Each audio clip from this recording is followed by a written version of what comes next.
Okay, good morning. I'm going to discuss today the 14 principles of psychological, or rather, psychological principles. The following 14 psychological principles pertain to the learner and the learning process. They focus on psychological factors that are primarily internal to and under the control of the learner rather than the conditioned habits or psychological factors. However, the principles also attempt to acknowledge the internal environment or contextual factors that interact with these internal factors. It is divided into four factors. Okay, number one, cognitive and metacognitive factors. Number two, the motivational and affective factors. Number three is the developmental and social factors. Number four is the individual differences factors. Okay, let's go to the number one, the cognitive and metacognitive factors. The cognitive and metacognitive factors, number one is the nature of the learning process. The learning of the complex subject matter is most effective when it is an intentional process of constructing meaning from information and experience. Example, there are different types of learning process. For example, habit formation in motor learning and learning that involves the generation of knowledge or cognitive skills and learning strategies. Okay, let's go to number two, goals of the learning process. The successful learner over time and with support and instructional guidance can create meaningful, coherent representations of knowledge. Okay, number three, construction of knowledge. The successful learner can link new information with existing knowledge in meaningful ways. And number four is strategic thinking.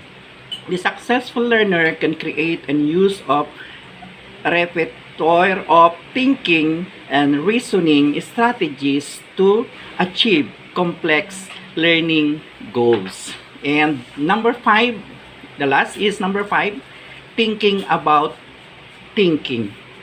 Higher order strategies for selecting and monitoring mental operations facilitate creative and critical thinking.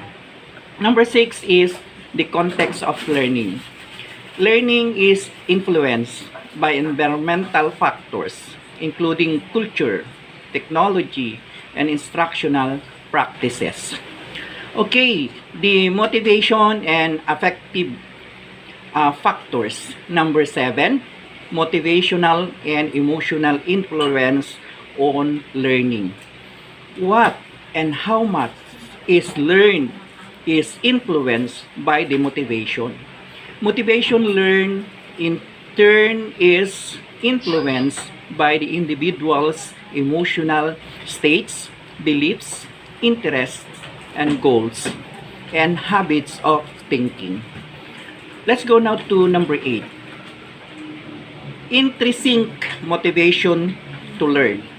The learner's creativity, higher or order thinking, and natural curiosity and all contribute to motivation to learn. Intrinsic motivation. It is stimulated by a task of optional novelty and difficulty, relevant to personal interest and providing for personal choice and control. Number 9 is effects of motivation on effort. Acquisition of complex knowledge and skills requires extended learner effort and guided practice.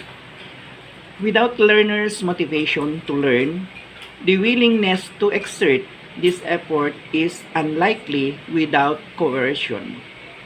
Okay, let's go now to the developmental and social factors. Number 10, developmental influence on learning. As individuals develop, there are different opportunities and Constraints for learning. Learning is most effective when differential development within and across physical, intellectual, emotional, and social domains is taken into account. Number 11, social influences on learning. Learning is influenced by social interactions, interpersonal relations, and communications with others. Let's go to individual differences factors. Individual differences in learning. Learners have different strategies, approaches, and capabilities for learning that are a function of prior experience and heredity. Number 13, learning and diversity. Learning is most effective when differences in learners, linguistic, cultural, and social backgrounds are taken into account. Number 14, standards and assessment. Setting appropriately high and challenging standards and assessing the learners as well as learning progress, including diagnostic process and outcome assessment, are integral parts of the learning process. That will be all, and thank you. Good morning.